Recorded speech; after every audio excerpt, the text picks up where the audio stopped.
Alhamdulillahilladzi arsalahu bil huda wa dinil haq. Asyhadu an la ilaha illallah wahdahu la syarika lah wa asyhadu anna Muhammadan abduhu wa rasuluhu amma ba'd. Faya ibadallah wattaqullaha haqqa tuqatih wa la tamutu illa wa antum muslimun.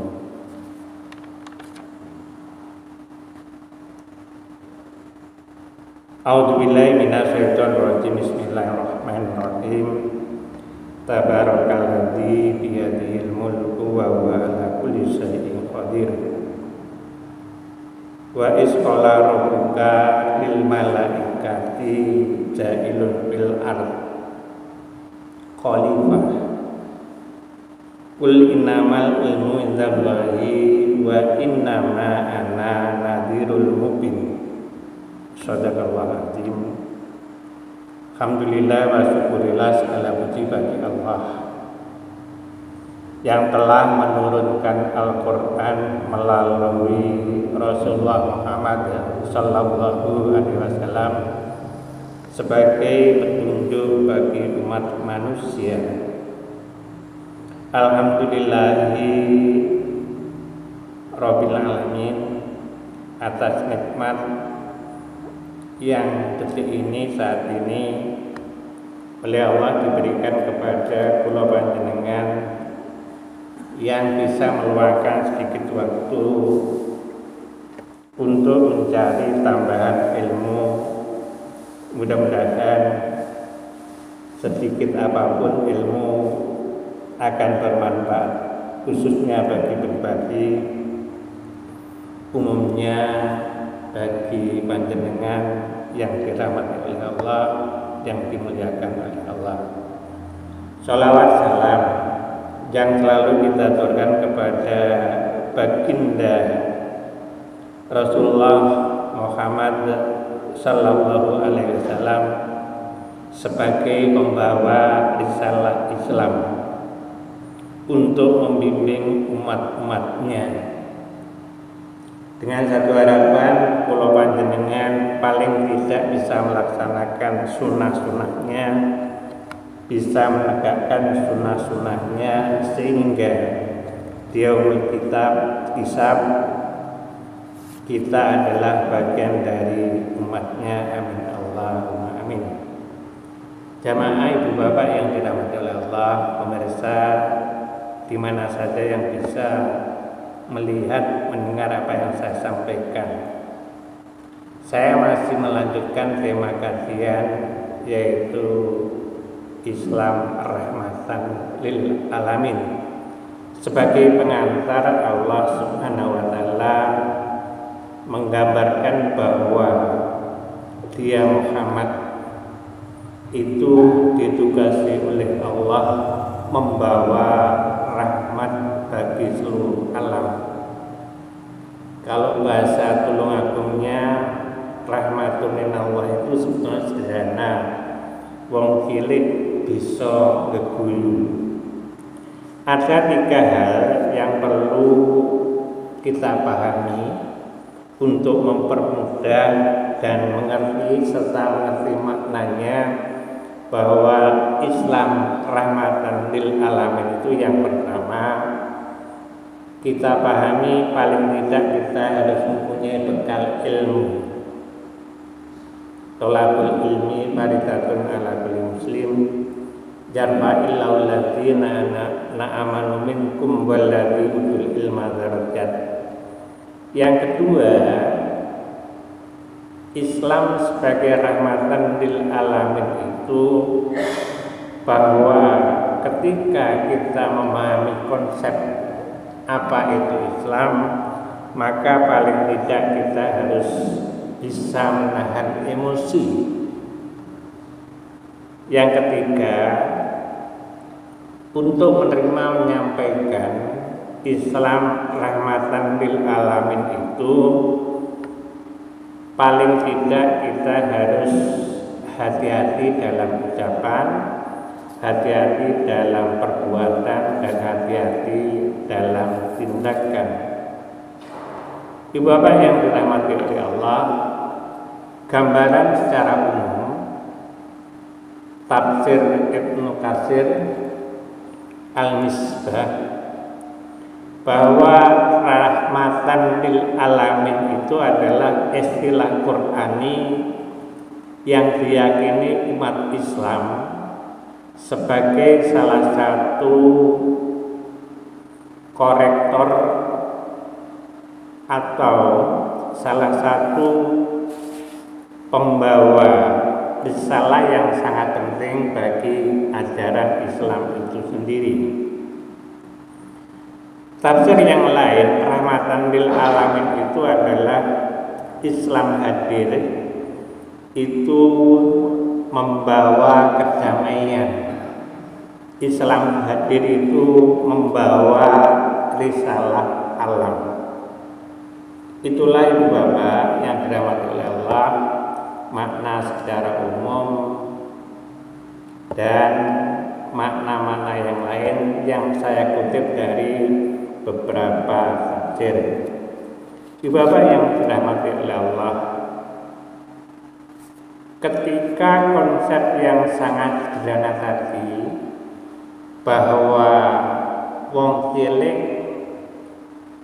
bisa geguyu itu adalah bahasa Mangkunegara.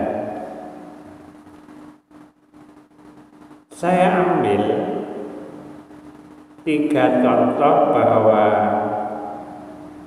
pembawa risalah yang bisa menyenangkan sebagai referensi kita. Pertanyaannya sederhana. Ketika usia kula panjenengan seperti ini, apakah kita itu sudah membawa risalah khususnya kepada keluarga, ada anak, ada cucu, dan bagi alam semesta? Di dalamnya ada umat manusia, ada makhluk hidup, dan ada benda mati. Ibu bapak yang dirahmati Allah, bahwa secara umum baru-baru ini, tepatnya tanggal 18 kemarin, bahwa perserikatan kita itu ternyata sudah 111 tahun, usia yang cukup matang.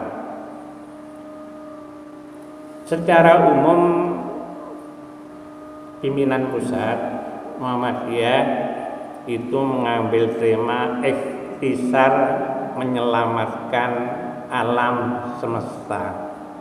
Katosipun kok pas menika. Aspeknya bahwa menyelamatkan alam semesta itu berkaitan dengan amal usaha perserikatan untuk membangun kehidupan dan menyelamatkan alam semesta dari kehancuran. Ibu bapak yang dirahmati oleh Allah, saya ambil contoh mulai tahun ini bahwa berdasarkan penelitian global ternyata bahwa ke depan alam semesta itu akan semakin panas. Mudah-mudahan kalau panjenengan masih menangi. Pertanyaannya bagaimana 45 tahun ke depan? Sekarang ini suhunya sudah mulai meningkat.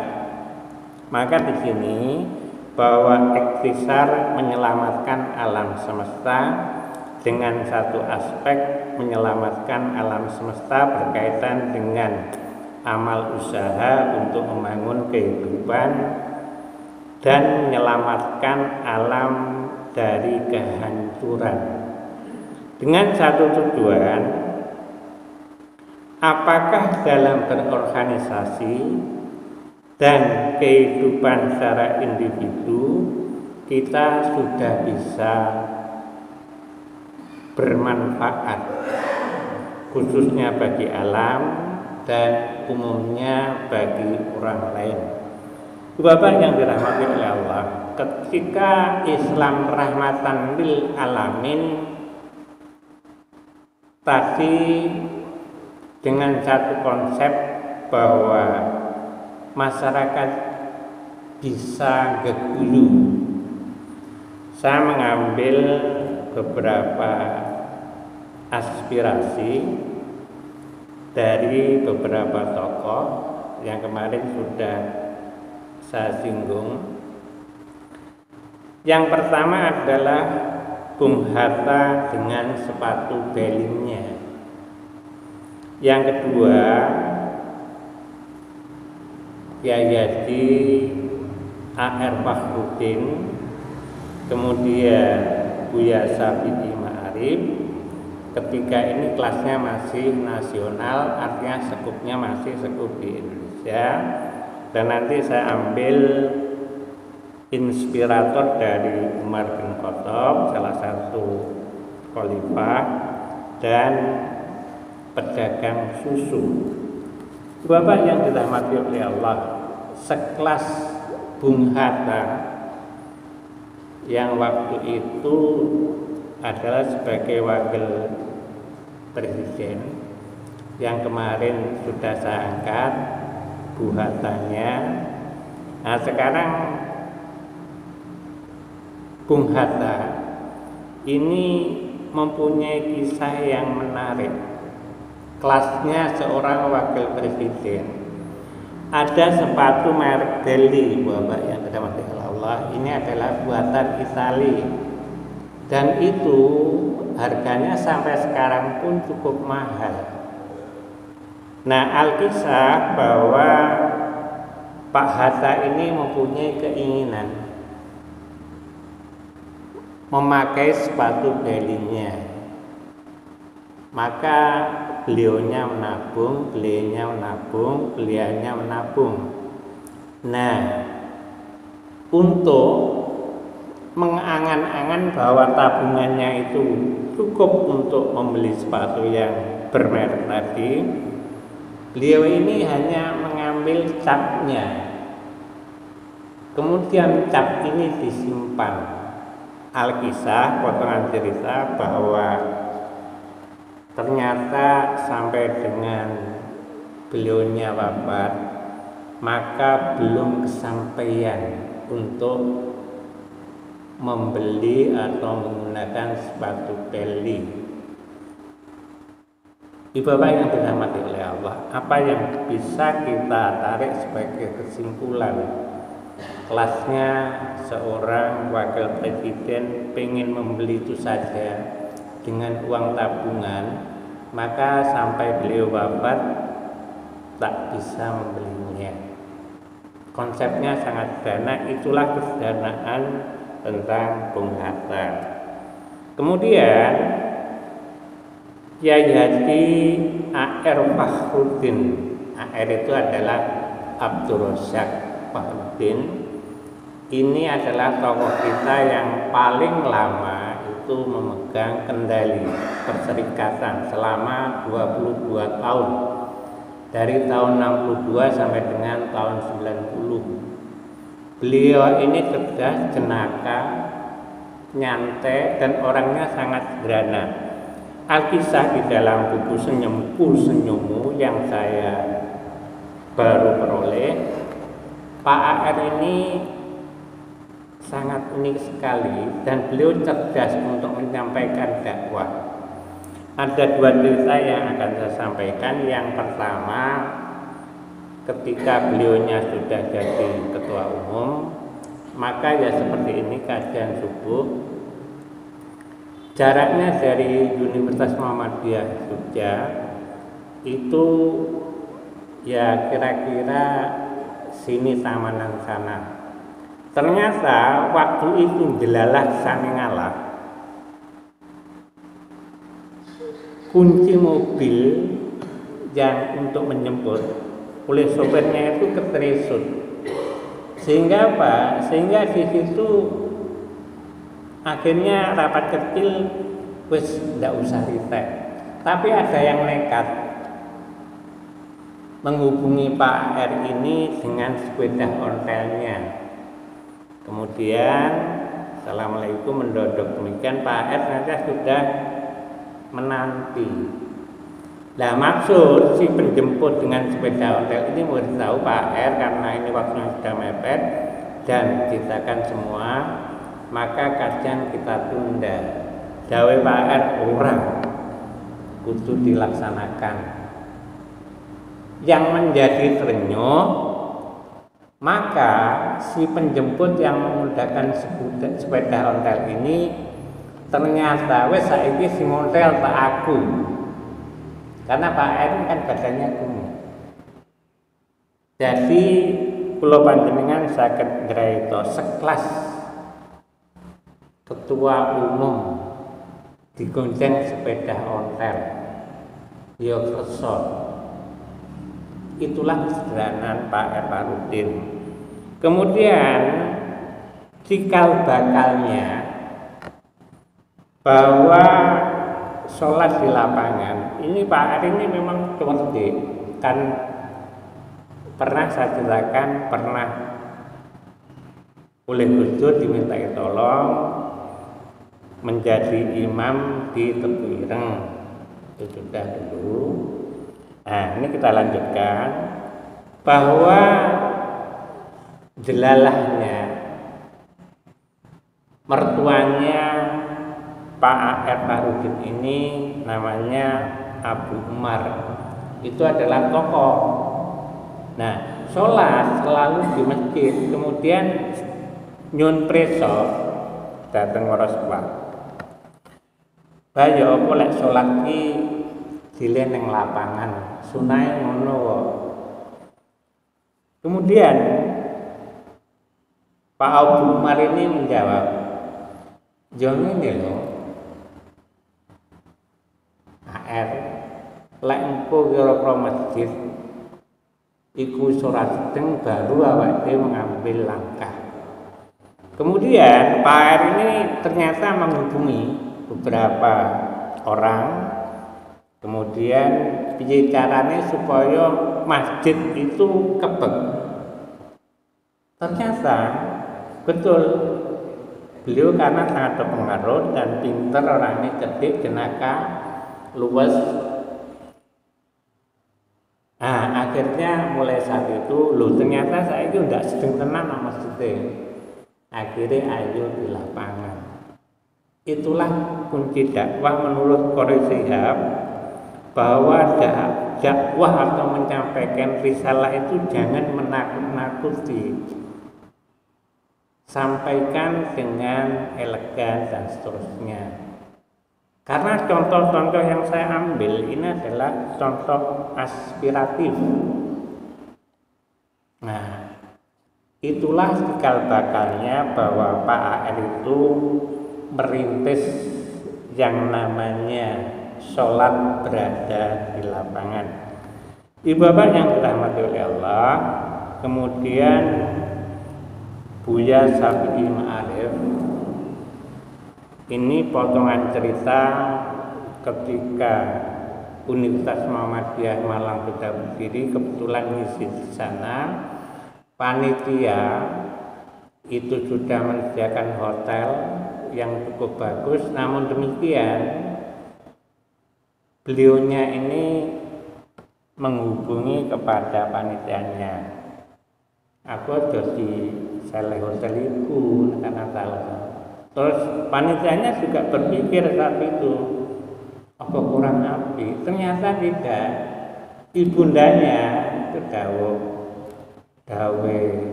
Buya Syafi'i penginapan naik. Yang pertama itu. Yang kedua, dengan kesederhanaannya bahwa Pak Syafi'i Mu'arif ini terkenal dengan nama Buya Syafi'i, ketika beliau gerah itu menjadi pasiennya kita bisa bayangkan seorang ketua umum Presiden Muhammadiyah itu juga anti, tidak mau didahulukan, tidak mau diistimewakan. Itulah contoh aspiratif yang dibawa oleh tokoh-tokoh kita, panutan kita, yang endingnya bahwa itulah sebetulnya Islam rahmatun lil alamin. Kemudian yang keempat, saya mengambil Alkisah Umar bin Khattab dengan penjual susu yang masih gadis. Umar bin Khattab ini terkenal dengan belusukannya yang mungkin pernah ditiru oleh salah satu pimpinan kita. Tapi belusukannya bukan ke rumah-rumah, ke gorong-gorong. Panjenengan paham? Kalau Umar bin Khattab ini ketika umatnya tidur nyenyak, beliaunya belusukan tanpa ajudan. Suatu saat itu menjumpai satu rumah yang sangat sederhana. Di situ lampunya belum ada listrik. Ada tanda-tanda kehidupan. Ketika beliau sampai dengan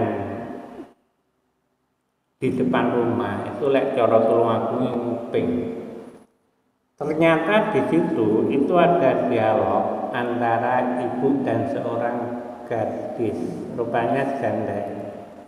Kemudian gadis ini adalah penjual susu.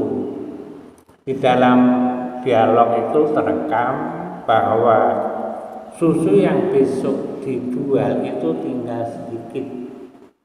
Kemudian sang ibu dawuh, yo saiki ditambahi susu tambahi banyu ae.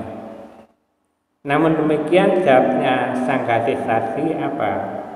Jangan Bu, nanti kita ketahuan khalifah Umar bin Khattab. Ibu dawuh, ndak mungkin khalifah itu ngene iki malah tidur nyenyak. Kita takut kepada khalifah, namun dunia ada yang lebih takut lagi kepada Allah. Maka adanya itu kita jual mudah-mudahan menjadi berkah. Berkah itu menurut Quraisy Shihab adalah sesuatu yang kecil tapi bisa bermanfaat orang banyak. Maknanya berkah. Kemudian potongan cerita bahwa khalifah ini kundur. Beliau punya putra yang namanya Asim. Asim ini sudah saatnya untuk berumah tangga. Nah, ketika beliau ketemu Asim, putra Asim ini oleh Umar bin Khattab, karena sudah waktunya untuk berumah tangga, lek cara tulung aku le, saiki kowe berumah tangga tak golekne pasangan yang insya Allah itu adalah solikah.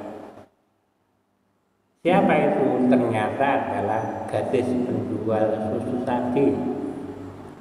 Nah, pertanyaannya sederhana. Ternyata seorang khalifah mencari putra mantu itu yang pertama dilihat itu adalah solikahnya.